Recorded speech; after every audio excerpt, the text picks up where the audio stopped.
পুকুরের জীবন্ত মাছ কেটে লবণ, হলুদ, মরিচ দিয়ে মেখে রেখেছিলাম।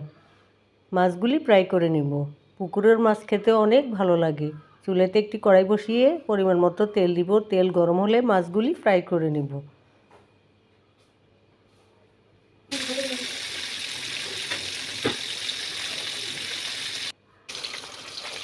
এক পিঠ ভাজা হলে আরেক পিঠ উল্টে দিব। এই মাছগুলি দিয়ে আপনি যে কোনো সবজি অথবা গরম ভাতের সাথে এইভাবে খেয়ে নিতে পারবেন।